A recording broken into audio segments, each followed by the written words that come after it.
Жишээ 19-ийг хий бүгдээрээ. Цахилгаан халаагуурын халаагч утсан дээр ялгарах чадал нь 220. За халаагч утас гэж байгаа учраас түүнийг бүгдээрээ ингээд нэг юугаар илэрхийлчихье. R-ээр илэрхийлчихье. Резистор эсэргүүцлэр. Утас бол өөр ингэсэн дамжуулагч эсэргүүцэлтэй тийм учраас. За ингээд R. За тэгээд ялгарах чадал нь 220 вольт хүчтэлд буюу энэ дээр ялгарч байгаа энэ дээр одоо унж байгаа хүчтэл маань өөрөө 220 вольт ялгарч байгаа чадал нь за түүнийг P-ийг 500 ватт гэсэн юм байна. Уг утаснаас хоёрыг хооронд нь цуваа холбоод 110 вольт хүчтэл залгавал ялгарах чадлын хэмжээ ямар байх вэ гэж асуусан байна. Окей. За энийг хэрхэн яаж бүгдээрээ хийх вэ? Эхлээд эсэргүүцлийг нь олчих юм бол ер нь дийлэх хэмээг цааш нь харуулчих юм шиг надад санагдаж байна. Эсэргүүцлийг хэрхэн яаж болох вэ? За P тэнцүү надад хүчтэл байгаа учраас V квадратыг хуваах нь R гэд энэ дээрээс олчих. R тэнцүү V квадратыг хуваах нь P. V квадрат 220-ын квадрат хуваах нь 500 ватт тэнцүү. Тооны маш ашиглая. 96.8 гарч байгаа юм байна. Ом эсэргүүцэлтэй байж. 96.8 эсэргүүцэлтэй резистораас хоёрыг холбосон байна гэд бодчих. 110 вольт хүчтэл залгахад ялгарах дулааныг нь олоо. Хоёрыг цуваа холбоно гэдэг нь ерөнхий эсэргүүцлийн хэмжээ нь. За нэг өөр өнгөөр бичиж. Шууд нэмэгдэн те эсэргүүцлийн хэмжээ гэсэн. Хоёрыг үржих нь 96.8 л гэсэн үг. 193.6 ом. За тэгээ залгасан хүчтэл нь 110 вольт. Тэгвэл чадлыг нь олъё. P' гээ түүнийг V'-ийн квадрат хуваах нь R(E)Q. V' нь 110 гэд үзчихье. 110-ын квадратыг хуваах нь 193.6. 62.5 гарах нь шүү. 62.5 ватт чадал ялгарах нэ. Жишээ 20. Зураг 12-ын 37-д харуулсан хэлхээнд үүсвэрийн ашигтуулын коэффициентийг олоо гэсэн. За үүсвэрийн ашигтуулын коэффициент. Түүнийг яаж олж ирсэн бүгдээрээ? Ингэж олж ирсэн. Гаралтын хүчтэл хасах нь I R хуваах нь цахилгаан хөдөлгөгч хүч. За ингээд магадгүй 100% үржүүлсэн ч болно. Би 100% үржүүлэхгүй явчих.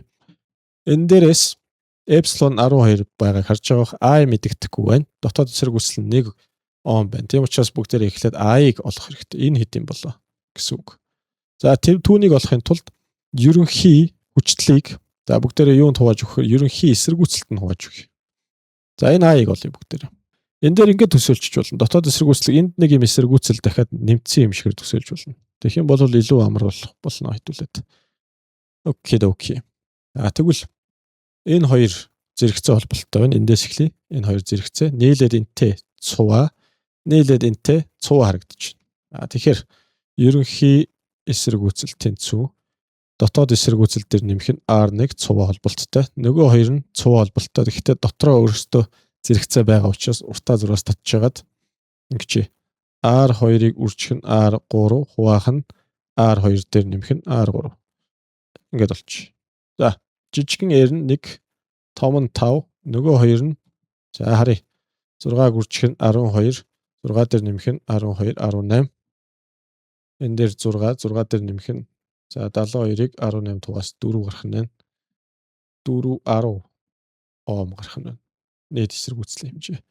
Ингээд 12-ыгоо энэ дээр хуваачих бүгдээрээ 1.2 юу юм бэ? Ампер шүү дээ. 1.2 ампер гараад гүйж байна. Магадгүй би нөгөө тийш нь зурх хэрэгтэй баг. Ингээд ийшээ чиглэлтэй авах хэрэгтэй хэдүүлээ. Тэр маань 1.2 ампер байх нь.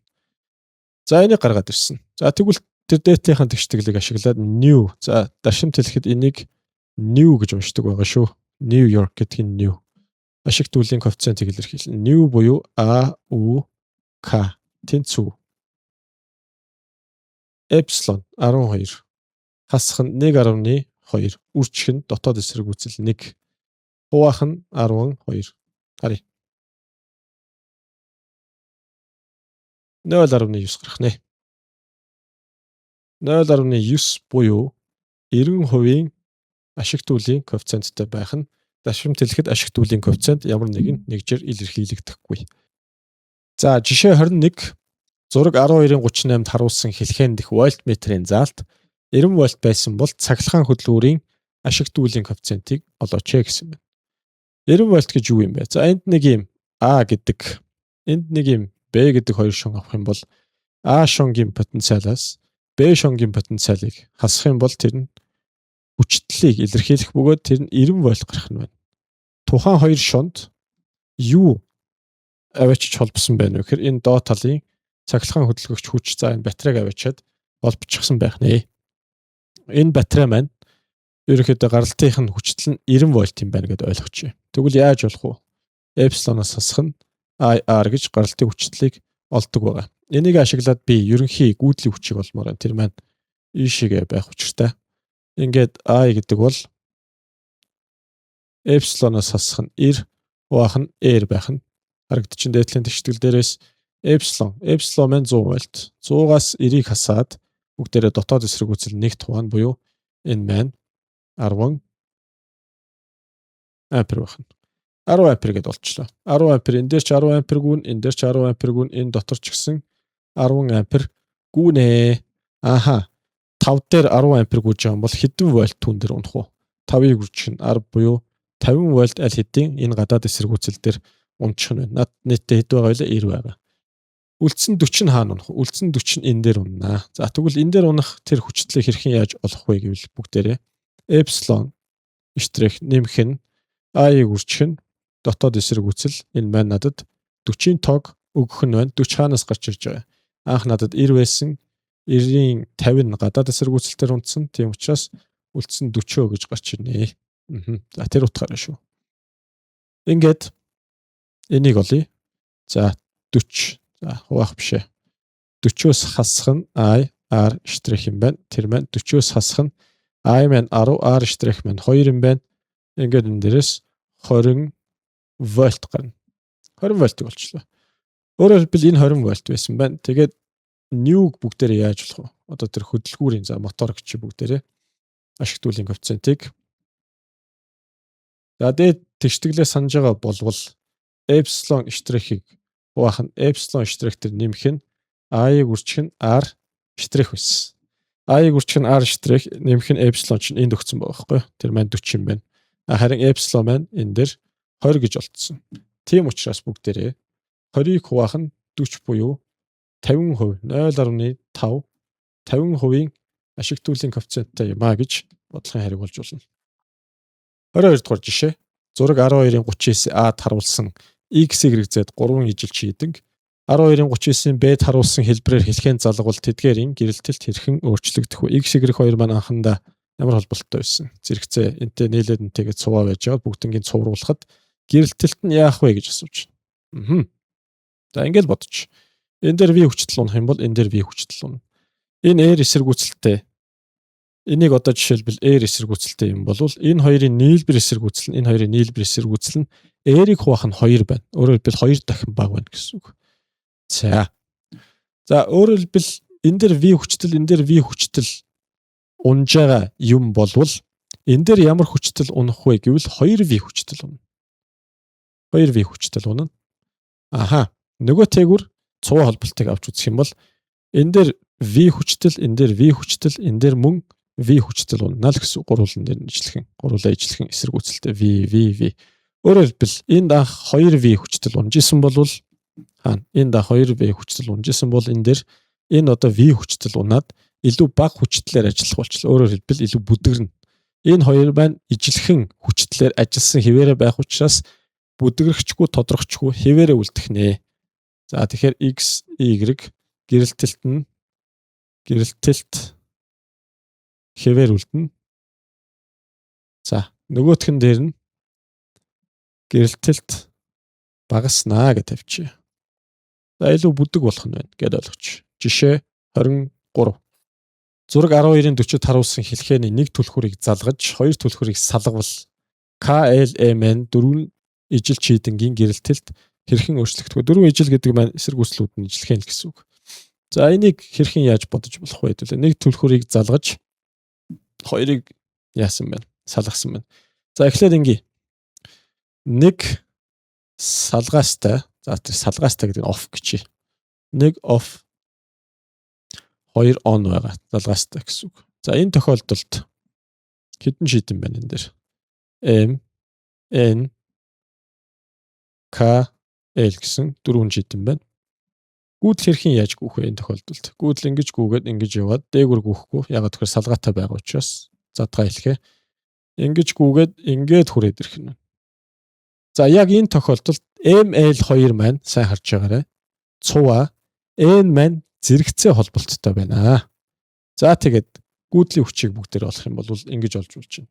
Нэгдүгээр тохиолдолд нэгдүгээр тох гэж бүгдээрээ. ML2 маань энийг энийг энийг илэрхийлвэл 2R тэгээд доотлынхаа R-тэй ямар холболттой? Зэрэгцээ. Тийм учраас ингээд ерөнхий эсрэг үслийг нь олчихъя. За ингээд REQ тэнцүү 3-2 R байх нэ. За энэ бол ийм байж. Тэгвэл энэ дээрээс гүйдлийн хүчийг болвол эпсилон байна. Тэр доор дотоод эсрэг үзэл байхгүй. Хуваах нь 3-2 R буюу 1.5 эпсилон ER байх нь. За 1.5 маань хэрхэн яаж хуваагдах вэ? Тэрийг бүгдээрээ эхлээд харчээ. Энэ дээр эпсилон унана. Тэр дээр бас нийлбэр дээр нь 2R дээр эпсилон унана гэсэн үг. 2R дээр эпсилон унана. Тэгвэл гүйдлийн хүчнүүдийг доотлын гүйдлийн хүчийг нь бүгдээр I1 чи дээгүр гүйх гүйдлийн хүчийг энийгүр гүйх гүйдлийн хүчийг I2 гэж. За энэ харагдахгүй ч магадгүй би нэг арай өөр өнгөөр явчих. Энийгүр гүйх гүйдлийн хүч нь I1, энүүгээр гүйх гүйдлийн хүч нь I2. Тэгвэл I1 болон I2-ыг тус тусд нь олъё. I1 эпсилон унана хуваах нь R. I2 доороос нь олчих. I2 эпсилон хуваах нь 2R. За иймэрхүү байдлаар яах вэ гэхээр хуваагдаж очих нэ.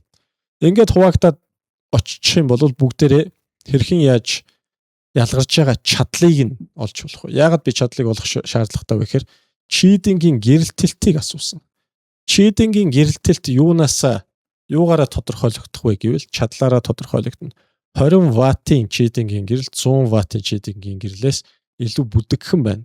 Эсвэргээрээ 100 ватт нь илүү тод асдаг. Тийм учраас энд чадлыг олчих юм бол болох гээд байна гэсэн үг. За тэгвэл M K бол угаасаа энэ дээр асахгүй 0 байна. M дээр гүйж байгаа гүйдлийн хүч I2 маань эпсилон 2R гэдэг гүйдлийн хүч энэний квадратыг нэг юм сануулхад чадал гэдэг бол I квадрат R байсан. Квадратыг нь аваад дахиад R-ээр үржүүлэх юм бол энэ юу гарах вэ? Эпсилон квадрат 4R гарах нь байна. R-үүд нь доороо хураагдаад. За энэ бол анхандаа ийм чадалтай байх нь байна. NKL-ийг жоохон доороос бичье. K бол 0 байсан. За шууд L-ийг нь олчих тий. L-ийг нь олчих. L нь мөн л адилхан. E квадратыг хуваах нь 4R гэдэг чадалтай байна. Энэ маань. N нь харин яах вэ? N. За харъя. Түүн дээр гүйж байгаа гүйдлийн хүч E квадрат R квадрат үржих нь R. Ингээд энэ хоёр хураагдаад хэд гарах вэ? E квадрат хуваах нь R гарах нь байна. За хэн нэх вэ гэвэл мэдээж N дээр унж байгаа чадал нь нөгөө хоёроос их байна. N илүү тод асч байна одоохондоо. За түүний дараа яасан бэ? Нэг арилгаж байгаа дахиад явъя хэвэл. Нэг түлхүүрийг залгасан байна. За одоо яасан бэ гэхээр 1 on 2 off. Хоёрх нь off болсон байна. За тэгээд ингээд биччихье дөө. M. За энэ дээр юу болох вэ? Хоёрыг аваачаад салгачих юм бол N дээгүр гүйдэл гүйх юм болчихно. Тэгэхээр хамгийн түрүүнд мэдгэж байгаа шууд бичье. N 0 болж хувирсан. Хаанаас хаашаа? Ийм байжгаад энэ дээрээс 0 болсон. Юу гэсэн үг вэ? Унтарсан гэсэн үг. За түүний дараачаар нэгийг залгасан. Нэгийг залгах юм бол үндсэндээ энэ маань энэ хоёр зэрэгцээгийн нийлбэртэй цуваа болно. Энэ M. Энэ хоёрыг цувруулад энэ хоёрыг зэрэгцүүлээд энтэй цувруулна л гэсэн санаа. Окей. Энд эсэргүүцлүүд нь R гэвэл REQ юу болох вэ? За энэ дээр шууд бодъё. REQ R-ыг хуваах нь 2 гарна. Зэрэгцээгээс нэмэх нь R буюу 2-ны 3 r. За энэгээр гүйтлийг нь олъё гэвэл эпсилоныг хуваах нь 3 r 2 нь дээшээ яваад өгнө. 2 эпсилон 3 r гарах нь байна. Энэ хэрхэн яаж хуваагдах вэ? За энэ дээр бол ямар нэгэн байдлаар хуваагдах вэ? Энэ дээр яг ижлэхэн гүйчин гэсэн үг. Энэ дээр 2 эпсилоныг хуваах нь 3r хэмжээтэй гүйтэл гүйх нь байна. Энэ хоёр дээр очиод 50-50% сална гэсэн үг. Тэгэхээр 50-50% энэ тэгштгэлийг та бүхэн хоёрт хуваана. Буюу эпсилоныг хуваах нь 3r энэ дээр ч гэсэн эпсилоныг хуваах нь 3r. Яагаад вэ гэхээр эсэргүүцлүүд нь ижлэхэн байгаа учраас эдгээр нь гүйдлийн хүчнүүд шүү. За ингээд одоо хэдвэл олон доо. Ингээд олъё. За багш нь энэ дээрээс багтаах гээд үзье. К дээр яах вэ гэвэл k pk гэж байдаг. Pk тэнцүү I квадрат r эпсилон квадрат гэдэг нь 9r үржих нь r эпсилон квадратыг хуваах нь 9 гарах нэ. За энэ чинь r квадрат байна шүү дээ. Квадрат. Түрүүнд энэ дээр нэг зүйл алдсан шүү. Энэ дээр яагаад засаад бичээрэй дүүлээ. За түүний дараачаар PL дээр ч гэсэн яг ижлэх юм байна. PL гэдэг бол эпсилон квадрат 9r байх нэ. За эдгээрийг ингээд нэгээр нь бүгдээрээ тооцоолоод тавьчлаа. За одоо яасан бэ гэхээр харъя. K тэг байж байгаад хэд болж хувирсан. За бүр өөр өнгөөр юу байтвэл. K тэг байж байгаад эпсилон квадратыг хуваах нь 9r болоод чадал ялгараад байна. Тэгэхээр ассан гэсэн үг. Энэ бол аснаа. L маань E квадратыг хуваах нь 4r байж байгаад E квадратыг хуваах нь 9r болоод буурсан байна. Илүү бүдгэрнэ гэсэн үг. Ялгарж байгаа чадал нь. L маань тэр чигээрээ унтраад алга болсон. M маань юу болсон? M-ийг харъя бүгдээрээ. PM тэнцүү I квадрат r 4 эпсилоны квадрат 9r-ын квадратыг үржих нь r буюу эдгээр нь хураагдаад 9-ний 4 эпсилон квадрат доороо r-та болж гарлаа. За 9-ний 4 эпсилон квадрат доороо r-та байна. 4-ний 1 их үү 9-ний 4 их үү гэж асууж байна. За харъя. Бүгдээрээ.